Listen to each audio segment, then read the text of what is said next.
오늘 나눌 말씀 출애굽기 20장입니다. 출애굽기 20장 13절 말씀입니다. 13절. 출애굽기 20장 13절입니다.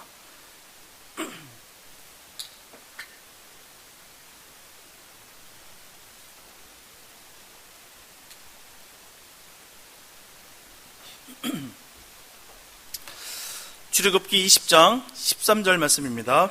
주님의 귀한 말씀 봉독해 올려드립니다. 한 절입니다. 살인하지 말지니라. 네, 아멘. 세상의 모든 생명은 너무나도 소중합니다. 안 소중한 생명은 없어요. 다 소중하다는 것이에요.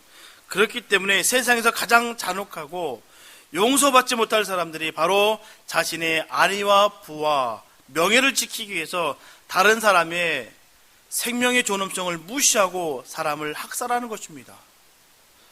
사람이 사람의 생명을 뺏는 것은 도저히 일반적인 사람으로서는 할 수 없는 일일 것입니다. 오늘 본문 10계명의 제6계명은 살인하지 말지니라, 살인하지 말라는 말씀이에요. 일반적으로 거의 모든 성도들은 오늘 이 말씀이, 살인하지 말라는 이 말씀이 자신과는 별개의 말씀으로 생각합니다. 별로 와닿지 않는 말씀이에요. 살인하지 말라는 말씀.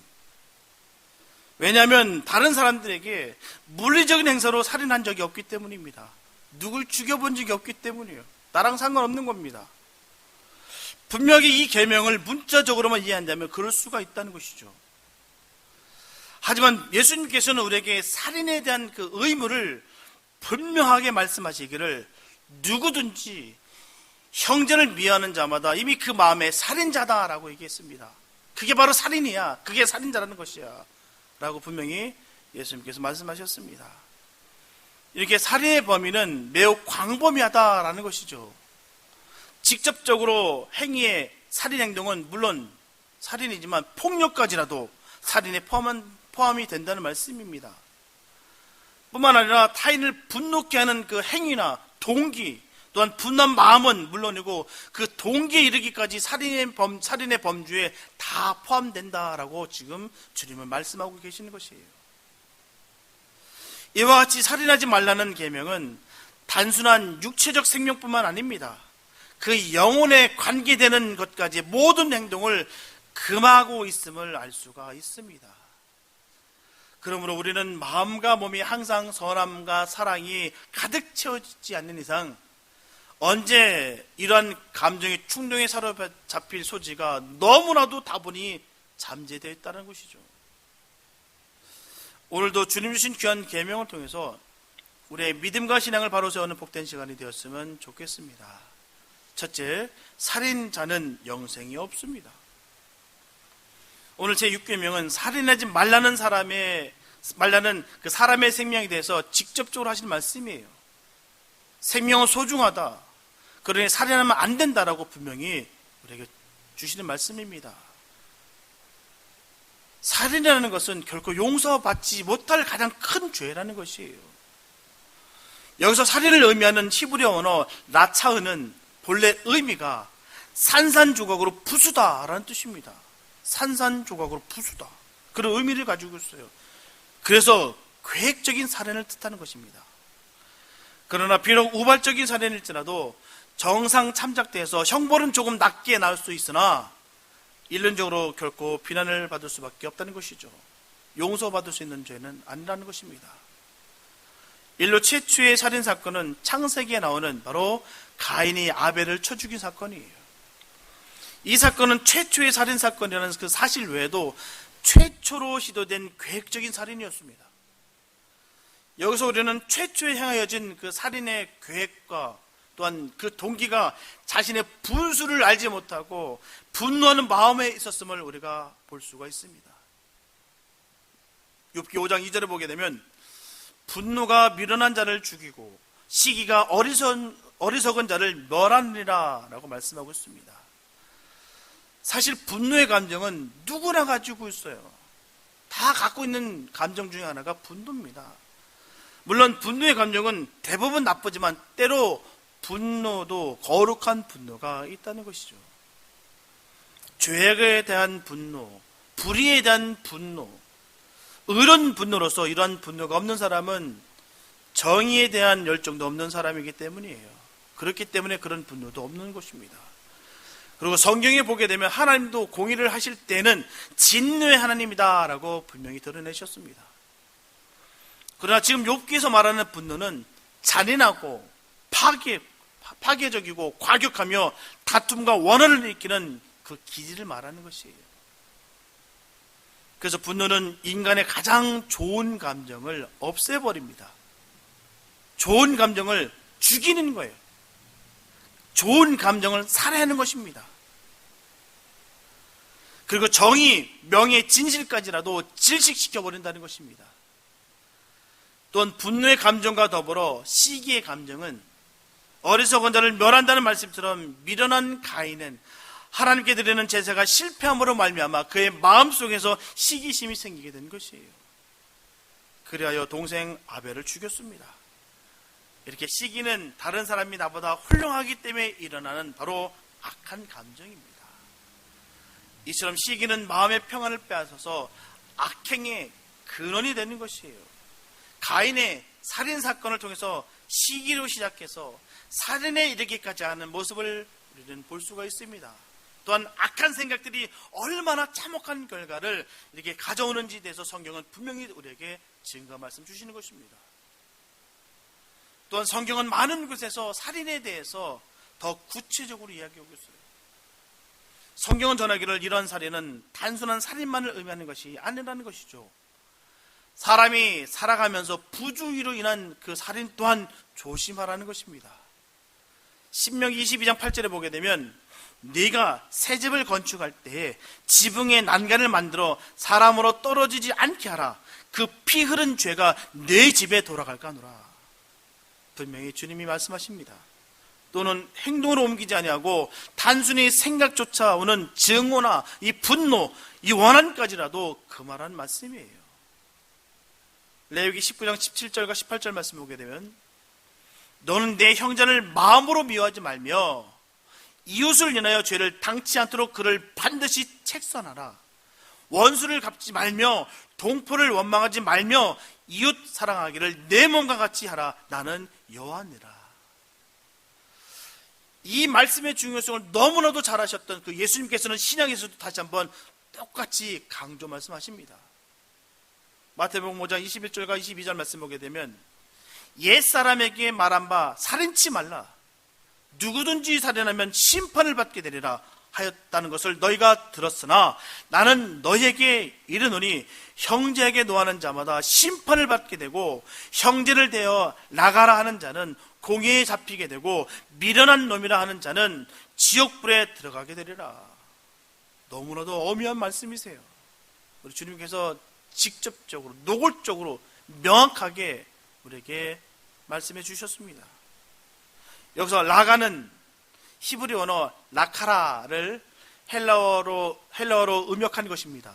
바로 머리가 텅 빈 놈, 어리석은 놈, 미련한 놈, 욕설입니다. 욕설. 이처럼 예수님께서는 직접적인 칼이나 총으로 사람을 죽이지 않아도 욕설하는 그 자체가 이미 살인을 의미한다라고 말씀하시는 것이에요. 잠언서 12장 18절 말씀 보게 되면 혹은 칼로 찌름같이 함부로 말하거니와 지혜로운 자의 혀는 양약 같으리라. 말이라는 게 얼마나 무서운지 몰라요. 정말 말은 참 무섭습니다. 사람을 죽이기도 하고 살리기도 하는 게 말이에요. 특별히 요즘은 인터넷에 댓글을 많이 달아요. 이 댓글 하나로 말미암아 사람의 영혼을 완전히 피폐 만들고 파괴합니다. 극단적인 자살에 이르기까지 만드는 게 바로 이 글이에요. 이 말입니다. 이 댓글로 인해서, 이 말로 인해서, 이 글로 인해서 여러 연예인들이 정말 하지 말아야 될 그런 길을 걷는 경우가 얼마나 많은지 모릅니다. 최근에도 그런 일들이 있었다는 것이죠. 칼로 찌르는 것과 말로 찌르는 것은 똑같은 죄악입니다. 그 말씀하고 있는 것이에요. 화가 난다고 욕하는 것 자제하시기 바랍니다. 제가 어떤 분은요 깜짝 놀랐어요. 전혀 욕할 것 같지 않은 얼굴인데 욕을 얼마나 잘하는지 화나니까 그냥 나오더라고요. 제가 깜짝 놀랐어요. 야, 어떻게 저 얼굴에서 저런 말이 나올 수가 있지? 욕하면 서로 죽는 것입니다. 욕하면요, 자신의 기분도 역시 망치게 돼요. 분에서 튀어나오는 그 말인데 아니겠습니까? 욕하면서 상쾌한 것은 있을 수가 없어요. 욕 꽉 했더니 어우 상쾌해. 그게 더 무섭고 더 이상한 겁니다. 웃으면서 욕설하는 것, 웃으면서 살인하고 있는 살인자의 모습을 그려볼 수가 있어요. 눈은 웃으는데 얼굴, 입에서는 거친 말이 막 튀어나오는 모습 속에서 살벌함을 느낍니다. 무섭이 느껴져요. 욕설은 그 사람 자신의 마음속으로 죽인 겁니다. 주님은 그걸 말하는 것이에요. 네가 욕설을 함으로 말미암아 또 한 사람을 죽인 것이다. 이렇게 주님께서 미워하는 마음을 통해서도 사람을 살인하는 것이라 말씀하신 이유는 결국 성도가 반드시 가져야 될 가장 중요한 사랑하는 마음이 상실됐다는 것이기 때문이에요. 사랑한 마음이 꽉 차 있으면요, 욕을 시켜봐도 욕이 안 나옵니다. 그 욕이 나왔다는 것은 그 마음속에 독이 들어갔다, 사랑이 상실되었다, 우리 주님은 그 말씀하고 있는 것입니다. 미움은 사랑과 정반대된다라는 것이죠. 같은 방향이 아닙니다. 요한일서 3장 15절과 16절 말씀 보게 되면, 그 형제를 미워하는 자마다 살인하는 자니 살인하는 자마다 영생이 그 속에 거하지 아니하는 것을 너희가 아는 바라. 그가 우리를 위하여 목숨을 버렸으니 우리가 이로써 사랑을 알고 우리도 형제들을 위하여 목숨을 버리는 것이 마땅하니라. 여기서 요한 사도는 계속해서 형제를 미워하는 자가 바로 살인하는 자가 되며 그에게는 영생이 없다라고 분명히 전하는 것이에요. 그래서 성도에게 있어 미움은 전혀 어울리지 않는 성품이라는 것입니다. 만약 주님을 믿는다고 하면서 믿음의 형제, 바로 같은 성도를 상습적으로 미워한다면 그런 신앙이 없는 자이며 신앙이 없는 자에게는 영생이 없는 것은 당연한 것이다 라고 말씀하는 것입니다. 영생이 있음으로 말미암아 생명의 말씀이 튀어져 나오는 것이에요. 평소에 있는 것들이 튀어나오는 것이지 없는 게 나올 리가 없다는 것이죠. 늘 말씀드리지만 우리에게 말실수는 없다는 것입니다. 내가 평소에 쌓아놨던 것들이 튀어나오는 거예요. 내가 왜 이렇지? 미쳤나 봐. 내가 이런 말 왜 했지? 아닙니다. 그거 있었던 게 나온 겁니다. 그 사람 생각했던 것들이 그냥 나온 거예요. 그리고 내가 미쳤나 봐. 왜 그런 말 했지? 아닙니다. 그래서 우리가 무엇을 담고 있느냐가 중요하다는 것이죠. 저와 여러분들이 미움의 본질을 깨닫게 되면 사랑의 참뜻도 알게 될 것입니다.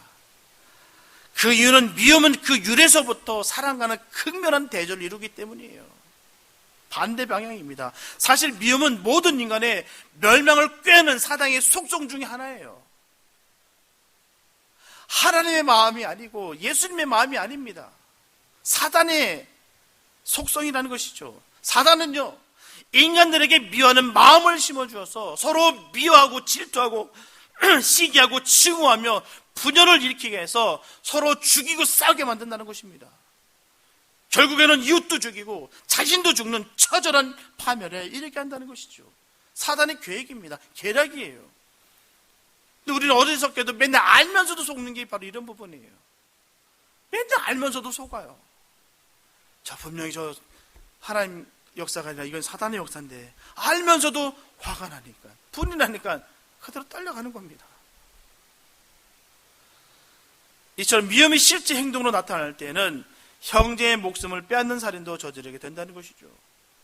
그래서 예수님은 형제를 미워하는 마음을 가진 자는 이미 형제를 살인한 자나 다름이 없다라고 단언하셨습니다. 그러므로 예수님께서는 바로 이 점을 지적하시면서 살인이 지니는 진전 의미, 바로 이웃을 죽이고 싶도록 미워하는 것은 행동으로 나타나지만 않았을 뿐 결국 살인과 다를 바가 없다는 사실을 깨우쳐 주셨습니다. 결국 죽인 거나 마찬가지야. 너의 생각으로, 너의 마음으로, 너의 말로 그 사람을 죽인 것이다. 분명하게 미움은 살인의 충분한 동기가 됩니다. 그 자체가 이미 내밀한 살인 행위예요. 따라서 형제를 미워하는 자는 살인자가 받을 형벌을 받게 되며 하나님의 성도라 부를 수가 없다는 것입니다.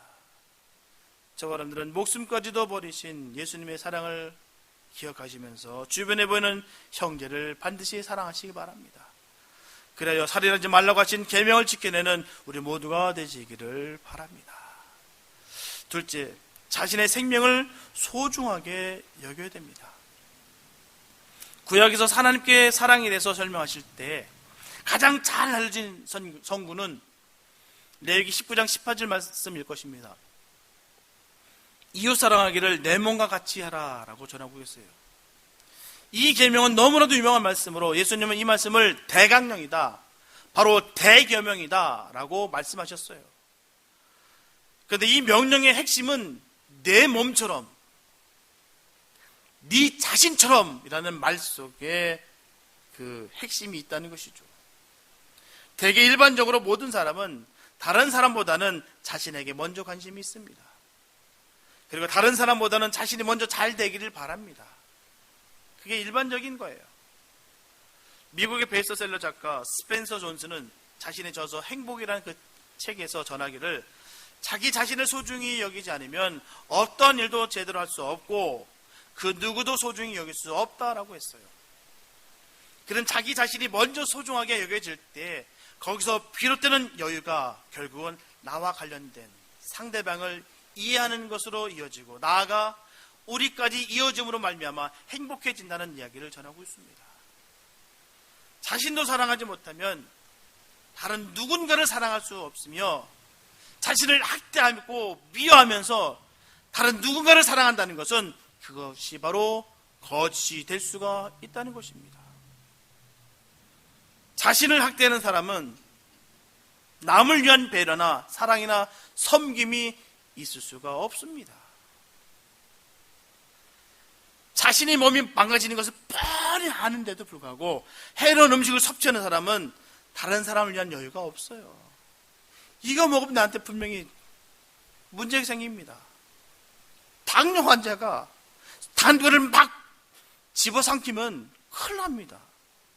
그게 죽음이 이르는 일이에요. 그게 뻔히 알면데도 불구하고 너무 입이 땡기니까 먹는다는 것이죠. 자기 몸을 해치는데도 불구하고 말입니다. 제가 예전에 한번 알코올 중독자 되신 분 최후의 모습을 봤어요. 마지막 모습을. 너무너무 끔찍합니다. 너무너무 비참해요.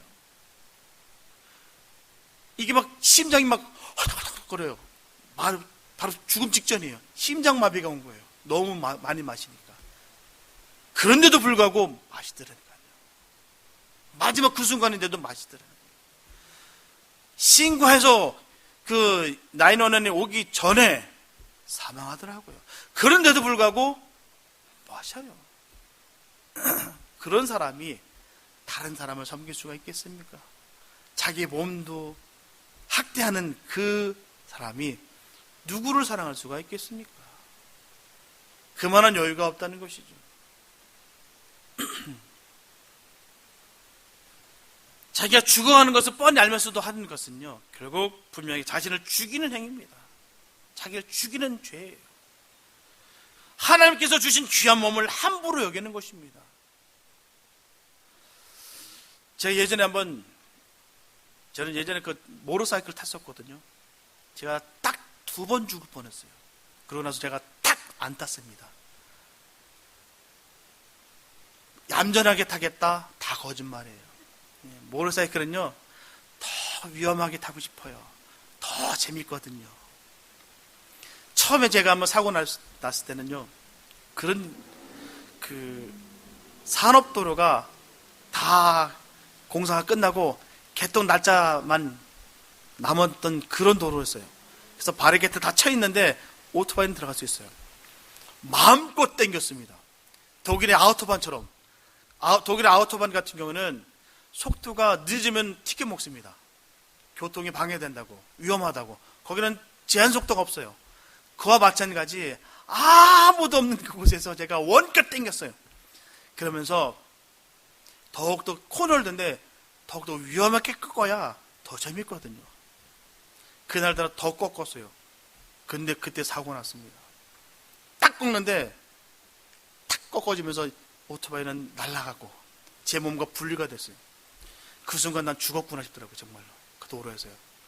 근데 만약 떼굴떼굴 굴렸으면 전 아마 죽었을 거예요. 아마 지금 이 자리에 살아있지 않을 뻔했거나 아니면 평소 누워있거나 앉아있거나 그렇게 될 수 있었던 상황입니다. 할렐루야. 하나님 살려주셨어요. 할렐루야. 맞습니다. 정말 떼굴떼굴 굴렸으면은 그 튀지되면서 척추가 다 끊어집니다. 그리고 다리가 다 박살나요. 근데 더 무서웠던 것은 저는 헬멧도 안 쓰고 있었어요. 그런데 하나님께서 딱 잡아주셨어요. 구르지 못하게 등으로 쫙 몇십 미터를 등으로만 갔어요. 등이 다 날아갔어요. 그냥 다 까지고. 그래도 살았습니다. 그거는 별것도 아니었었어요. 하나님 감사합니다. 그러면 안 타야 되잖아요. 또 탑니다. 조심히 타야겠다는 생각은 그전보다는 좀 나아졌어요. 하나 또 밤에 또 달리는데요. 붕 떴어요. 길이 없어져서 길이. 우리가 이게 기역자 길입니다. 기역자. 이렇게 보니까 길이 이쪽 도로가 꺾였어요. 하는데 이게 이 짧은 시간인데 파노라마. 천천히 나는 죽는구나. 근데 논두렁에 푹 빠졌어요. 그 앞에 정차된 차라든지 벽이라든지 마님 전봇대로 있었으면 저는 그때 아마 생명을 달리할지 모릅니다. 제가 그 순간 딱 내려놨어요. 안 탑니다. 한 번도 타본 적이 없어요. 그 후로는요 한 번도 타본 적이 없습니다. 2번이나 살려주셨는데 그런 마음 때문에 타본 적이 없습니다. 자신의 쾌락을 위해서 하는 위험한 스포츠는 바람직하지 않다는 것이죠. 행글라이딩 같은 경우 얼마나 무섭습니까? 난기류 때문에 막 뒤집어지는 것도 막 요새 막 보여주더라고요. 유튜브 보니까. 또 암벽 등반하는 거 보니까 너무 겁나요. 아무런 보호장구 없이 손에 무슨 이렇게 하얀 분진 같은 거 붙이면서 올라가더라고요. 그 암벽을 타고 올라가는데 끝도 보이지 않는 그 위를 타고 올라가더라고요. 정말 거기서 떨어지면은 뼈도 못 추리겠더라고요. 근데 그걸 즐겁게 하는 거예요. 즐거우니까 할 수 있는 거겠죠. 거기에 기쁨이 있으니까 할 수 있는 거겠죠. 그 일로 해서 매년 많은 사람들이 죽습니다. 이 익스트림한 그 스포츠 중에 가장 위험한 것이 바로 윙슈트라는 것이 있답니다. 뭐냐면 옷이 날다람쥐 같은 거예요. 그냥 떨어지는데 그건 난다기보다는 그냥 추락한다고 보는 게 맞아요. 그냥 그 몸을 비틀면서 내려가는데 정말 조그만 터널을 쏙쏙 지나가는데 보는 것만 해도 너무 겁납니다. 너무 즐겁고 재밌으니까 하는 거 아니겠습니까? 다른 일을 하면 아마 재미가 없기 때문에 지루하기 때문에 그 일을 안 하는 거예요. 그게 재밌으니까 그게 다른 거니까 그 스포츠를 하고 있다는 것이죠. 목숨을 담보로 쾌락을 즐기는 거예요. 명목은 참 좋습니다. 스포츠고 레저고 도전이고 되게 좋아요.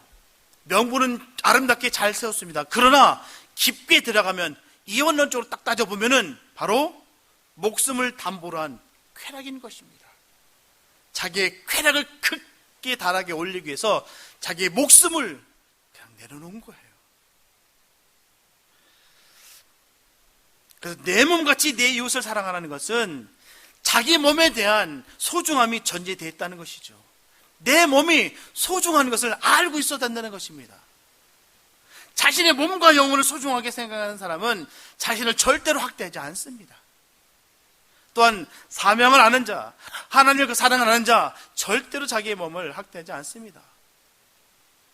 자신의 육체도 소중히 여기고 자신의 영혼도 소중히 여기는 것이 너무나도 중요하다는 것이죠. 그리고 몸과 영혼을 소중하게 생각하는데 그치지 아니하고 영혼을 살찌는데 시간을 투자해야 될 줄 믿습니다. 언제나 주님의 은혜로 가득 채워야 주님께서 주신 말씀대로 우리가 살아갈 수가 있는 것이에요. 우리가 살고 싶어도요 못 삽니다. 왜요? 우리에게 은혜가 없기 때문에, 믿음이 없기 때문에 주신 말씀이 분명히 있는데도 불구하고 그 말씀대로 못 산다는 것이죠. 왜요? 믿음과 은혜가 없기 때문입니다. 독일계 유태인 철학자 한나 아렌트가 쓴 책 중에요, 악의 평범성이라는 유명한 책이 있습니다. 이 책은 나치 전범이었던 바로 아돌프 아히만 재판을 취재한 내용이에요. 독일이 세계대전에서 패망하고 나서 그 전쟁의 전범들을 잡아다가 예루살렘 그 법정에 그 전범 재판을 세웠습니다. 그때 한나 아렌트는 미국 주간지 뉴요커의 특별 취재원 자격으로 1961년 12월 달에 아돌프 아히만의 재판을 취재하게 됐어요. 당시 그 재판은 전 세계가 주목하는 그러한 엄청난 재판이었습니다. 그 전범 재판 중에 악명 높은 바로 아돌프 아히만이 있었기 때문이에요. 그는 나치 친위대 대령으로서 독일이 점령한 유럽 여러 지역에 살고 있던 바로 유대인들을 체포하고 잡아다 들여서 강제로 이주시킨 일을 담당했던 사람이 이 사람입니다. 예전에 로마 우리 글라디우스 황제 있을 때, 로마 시대 때 반이민 정책으로 말미암아 로마에 있던 유대인들이 강제로 추방되는 사건과 많이 흡사합니다. 참 유대인들은 예전부터 이렇게 시달렸어요. 하나님의 선민이라 여기는, 하나님의 백성이라 여겼던 그들은 참 많은 핍박을 받게 됐습니다. 근데 그 사건으로 말미암아 고린도에서 사도 바울과 아굴라와 브리스길라 부부가 만나는 역사가 또 이루어진다는 것이죠. 우리가 환난과 핍박과 모든 고난이 하나님 계획 가운데 다 있다는 것은 우리가 늘 깨닫기 바랍니다. 하나님 놀라운 역사를 하세요. 어느 상황 속에서도 이루신다는 것입니다. 이 사건과 너무 흡사하다는 것이에요. 이 아돌프 아히만은 1945년 독일이 항복한 뒤에 아르헨티나로 도망가요. 거기서 숨어서 살았습니다. 그는 패전 후에 15년간 숨어 살다가 결국 체포가 돼요. 그래서 유대인 600만 명을 학살한 혐의로 전범 재판에 오르게 됩니다. 그때 재판장이 스스로 변론할 그런 시간을 줘요. 딱 시간을 주자 아히만은 변명합니다. 나는 명령을 그냥 따랐을 뿐입니다. 나는 죄가 없어요. 난 무죄입니다. 내가 한 게 아니에요. 그냥 명령 따랐던 것 뿐입니다. 나는 유대인에 대한 그 증오와 미움, 이런 연민들, 사소한 감정 없습니다. 내가 그런 거 판단해서 그렇게 범행질 일을 했던 것이 아니에요. 오직 국가의 명령에 따랐을 뿐입니다. 난 군인입니다. 위의 명령에 따라 난 한 것뿐이지 저는 죄가 없습니다. 당시에 보편적인 기준에 충실히 행동한 것뿐입니다. 나는 죄가 없습니다. 그래 이렇게 변론합니다. 한마디로 자신은 철저하게 상관의 명령에 따르는 군인 공무원으로서 신분이었기 때문에 아무런 잘못이 없다는 것이죠. 자기는 군인입니다. 명령에 따르는 것뿐입니다. 그 당시 때는 전쟁 중입니다. 어떻게 전쟁 중에 군인이 상하 그 복종을 따르지 않을 수가 있겠습니까? 난 따랐을 뿐입니다. 라고 그런 주장했다는 것이죠. 그의 범행은 너무너무 잔인해요. 가스실을 만든 사람이 이 사람이에요. 가스실을 만들어서요. 정말 이 가스실을 운행하면서 아주 획기적으로 살인을 주도했습니다. 총칼로, 폭탄으로 아니요. 그거보다 더 확실하게, 더 짧게, 더 금방 할 수 있는 방법을 찾아낸 게 바로 이 사람입니다. 가스실이에요. 더 주도면밀한 게 달리는 열차에다가 가스실을 만들어놔요. 그래서 달리는 가운데 죽음의 열차를 운행했습니다. 국가적으로 봤을 때는요, 훌륭한 공무원입니다. 그 계획대로 잘 처리한 사람이에요. 획일적으로, 효과적으로. 너무나 잔혹한 일을 담당했다는 것이죠. 이때 전 세계 사람들이 이 재판을 보면서 너무나 당혹스러웠어요. 충격이었던 것은요, 다른 게 있는 것이 아닙니다. 그토록 악명이 높은 사람이었던 그가 너무나 평범했다는 것입니다. 너무나 평범한 그였기에 전 세계 사람들이 충격이었어요. 그리고 더 놀라운 사실은 그가 자신의 죄에 대해서 아무런 죄책감도 조금도 가지고 있지 않다는 것이죠. 나치의 전범인 아히만이 법정에 섰을 때 사람들은 기대했어요. 얼마나 잔혹한 사람입니까? 아닙니다. 악의 화신처럼 생기고 나쁜 인생을 살아온 인간이라 그렇게 예상했는데 전혀 아니었다는 것입니다. 너무 평범하게 생긴 얼굴이에요. 그냥 못되게 생기고 잔혹하게 생기고 눈도 째지고 이런 얼굴이 아니에요. 잘생긴 얼굴입니다. 너무나도 평범하고 너무나도 모난 것이 없는 그런 사람이었다는 것이죠. 홀로코스트의 주범이라는 것이 믿겨지지 않을 정도 말입니다. 그래서 책의 작가 한나 아렌트는 이 아이히만이 어떤 사람이었는지 파고들었어요. 과연 이 사람이 어떤 사람이었을까? 한때 그는 정유세 직원이었고요. 그는 매우 평범한 사람이었어요. 직장인이었습니다. 또한 가정에서는 자상한 남편이었고요. 성실하고 책임감 있는 아버지였어요. 뿐만 아니라 일반 사람보다도 더욱 친절했고요. 또한 선량한 사람이었다는 것이죠. 그녀가 취재한 결과 그가 특별히 유대인을 지용하고 싫어서 주도적 그 일을 벌이는 것이 아니라라고 결론을 내렸어요. 저 사람은 그런 마음이 있었던 사람이 아니었구나. 오로지 상부의 명령에 법을 따라 행동했구나. 저 사람이 지금 말하는 게 거짓이 아니구나. 그를 발견했습니다. 하지만 그가 한 일은 수많은 사람들을 죽음에 몰아놨다는 것이죠. 문제는 그는 자신이 한 일의 의미를 수용소로 끌려가는 유대인의 입장을 단 한 번도 생각하지 않았다는 것이에요. 일로만 보는 거예요. 그냥 일로만. 아무런 영혼에 대한 무게감, 가치감이 없다는 것이죠. 그건 일을 한 거예요. 그래서 한나 아렌트는 아히만에 대해서 이렇게 말합니다. 당신의 죄는 사유의 불능성, 그 가운데서도 타인의 입장에서 생각하지 못한 무능함이다. 이처럼 작가 한나 아렌트는 아히만이 유죄라고 생각했습니다. 그래서 인간은 자신의 행동이 어떤 결과를 가져올지 관심을 갖고 행동해야 한다는 것이에요. 무지가 악으로 연결될 경우에 이처럼 끔찍한 인류의 범죄를 저질 수 있다라고 주장합니다. 이처럼 평범한 사람들이 악을 날마다 성실하게 반복할 수 있다는 것입니다. 이렇게 독일 국민들은 아히만과 같이 윤리관이 둔해져서 악에 이용당했어요.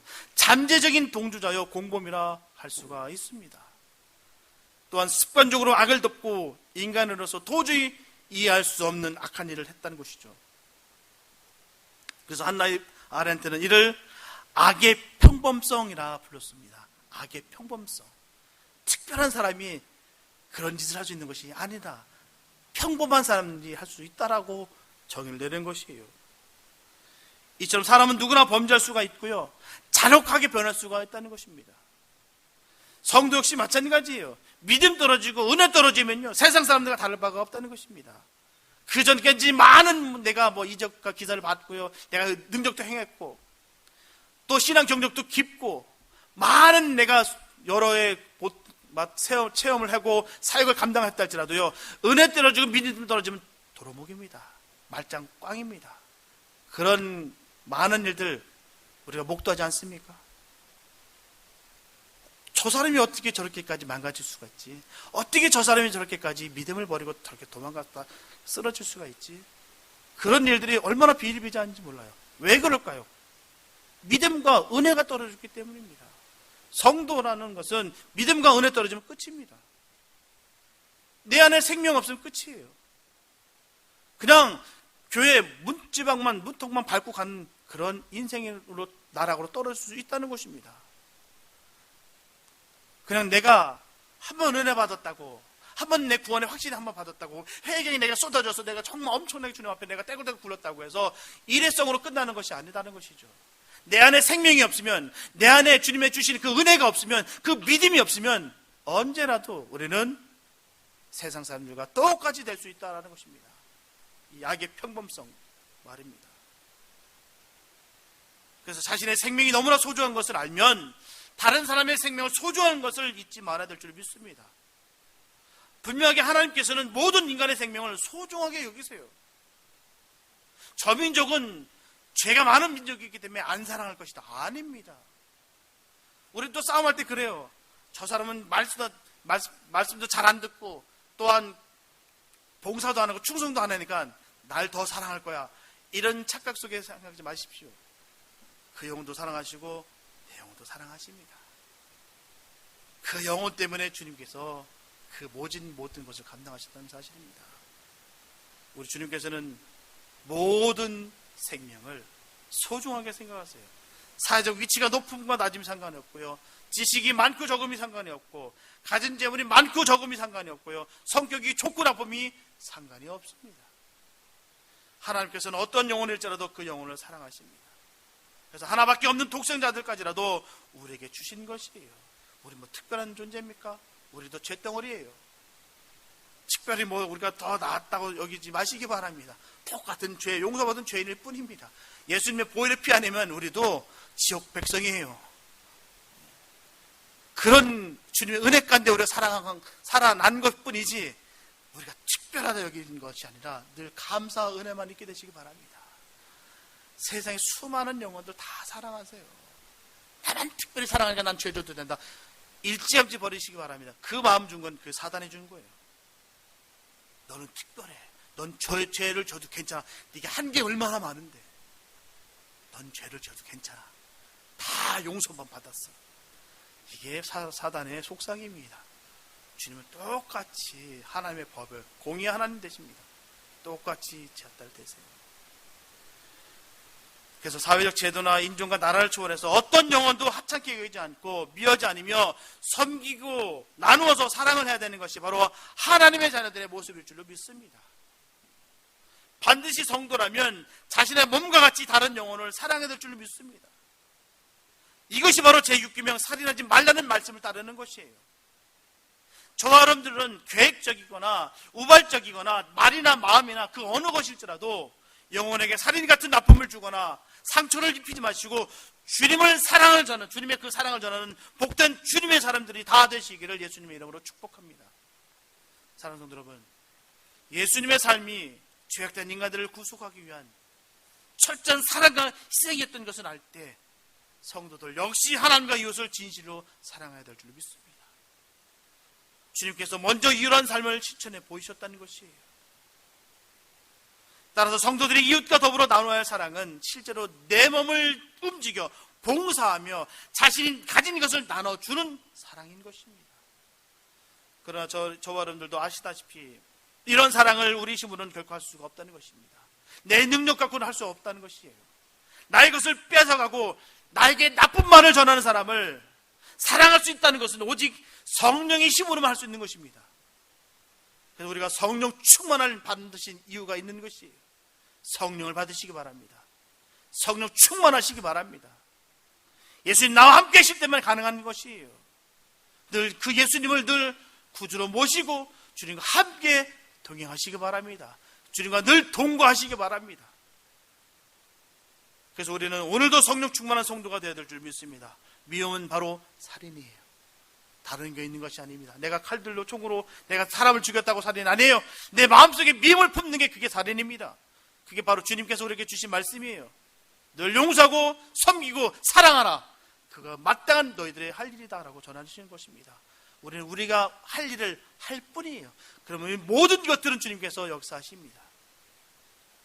이렇게 성도들이 주님이 가르쳐 주신 사랑을 실천할 때 사단해 준 마음은, 그 미움은 점차 소멸되고 사라질 것입니다. 그리고 생명을 전하는 성도의 사랑을 통해서 무수한 사람들이 예수님을 알고 구원을 얻게 될 줄로 믿습니다. 저와 여러분들은 늘 예수님의 사랑으로 충만하여 끊임없이 사랑을 나누시기 바랍니다. 그래서 영혼을 죽이는 사람이 아니라 영혼을 살리는 복된 예수님의 사람들이 다 되시기를 예수님의 이름으로 축원합니다. 기도합니다. 사랑해주신 감사합니다. 아버지, 우리가 마음속으로 어느 누군가를 미워할 수 있는 마음을 다 제거하여 주시옵소서. 분명히 우리 주님께서 미움을 품는 것 자체가 살인이라고 얘기하시는데도 불구하고 우리는 내가 듣기 좋아하는 것, 내가 원하는 말씀만 부여잡고 갈 때가 얼마나 많은지 모릅니다.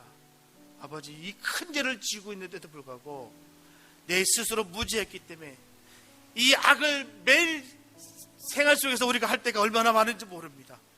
아버지, 정말 그 죄에 대해서 늘 구역질 나게 하여 주시고 정말 몸부림치게 하여 주셔서 하나님 닮기를 원합니다.